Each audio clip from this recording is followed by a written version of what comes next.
আসসালামু আলাইকুম ওয়া রাহমাতুল্লাহি ওয়া বারাকাতুহু। এখন আমি দেওয়ান মাদ্রাসা মসজিদে রশিদিয়ার ভিতরে আছি। এই মসজিদটার নামই হলো মসজিদে রশিদিয়া। এটা তাজমহলের গেট নয়, এটা হলো মসজিদের গেট। মনে হবে তাজমহলের গেট। এটা হলো মসজিদে রশিদিয়া। দেওয়ান মাদ্রাসায় এই মসজিদ পাক, এই মসজিদের নাম হচ্ছে মসজিদে রশিদিয়া। এই মসজিদে রশিদিয়ার নামের কারণ হলো পাশে কবরস্থানে ওনার মাজার পাক আছে। ওনার পুরো নাম হজরত মৌলানা রশিদ আহমদ গাঙ্গুহি রহমতুল্লাহ আলাইহ। ওনাকে স্মরণ করেই এই মসজিদের নাম রাখা হয় মসজিদে রশিদিয়া। এখানে কোনো সরকারি অনুদান চলে না, যা কিছু হয় সব চাঁদা দিয়ে হয়। সরকারের কোনো অনুদান এখানে নেই। এটা এশিয়ার শ্রেষ্ঠ মসজিদ।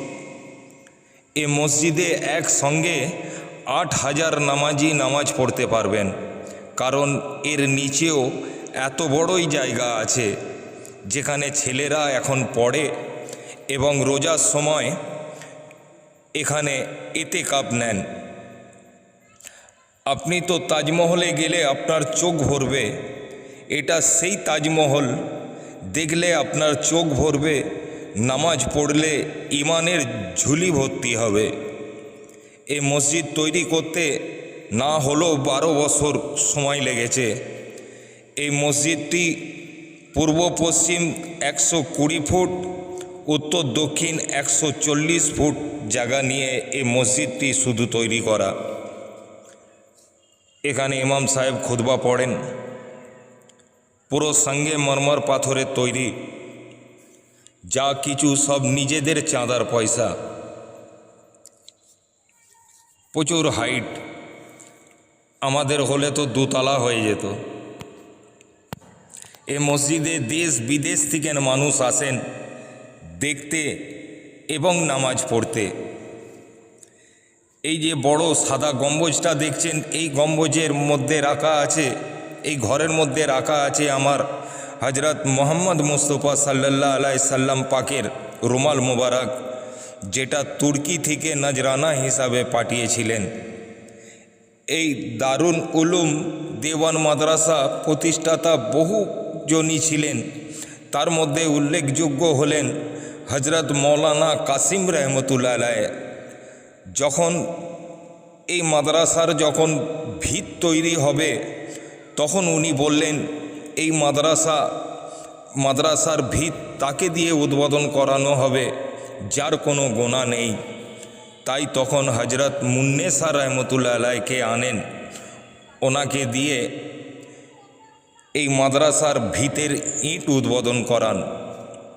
উনি ১ টাকা দিয়েছিলেন, যে টাকা এখনও তোলা আছে। তারিখ নিয়ে বহু গণ্ডগোল, কেউ বলে ১২৮৩, কেউ বলে ১৮৬৬, কেউ বলে ১৮৭৫। এই মাদ্রাসার প্রথম শিক্ষক হলেন মাহমুদ, আর প্রথম ছাত্র হলেন শাইখুল হিন্দ মৌলানা মাহমুদুল হাসান। এ মাদ্রাসা এমন একটা মাদ্রাসা, ইংরেজের আমল থেকে এ মাদ্রাসার উপর জুলুম চলছে, তবে এই মাদ্রাসার বহু গুণ আছে। ইন্ডিয়া বোর্ডের সেক্রেটারি এই মাদ্রাসার ছাত্র, দেশের প্রথম গৃহমন্ত্রী এই মাদ্রাসার ছাত্র। ১৮৫৭ সালে ইংরেজের সঙ্গে যুদ্ধ করে বহু ছাত্রকে শহীদ হতে হয়েছে। রেশমি রুমালের আন্দোলনকারী এই মাদ্রাসার ছাত্র। ইংরেজকে তাড়াতে এই মাদ্রাসার বহু ছাত্রকে ফাঁসিও দিয়েছে। পৃথিবীর এমন কোনো দেশ নেই যে দেশ থেকে এই মাদ্রাসায় পড়তে আসেনি, আর পৃথিবীতে এমন কোনো দেশ নেই যে দেশে এই মাদ্রাসার ছাত্র নেই। এটা ৭০ একর জমি নিয়ে তৈরি, যেটা বিঘা হিসাবে দেখতে গেলে 210 বিঘা জমিতে তৈরি। চ্যানেলটিকে সাবস্ক্রাইব করবেন। আসসালামু আলাইকুম ওয়া রাহমাতুল্লাহি ওয়া বারাকাতুহু।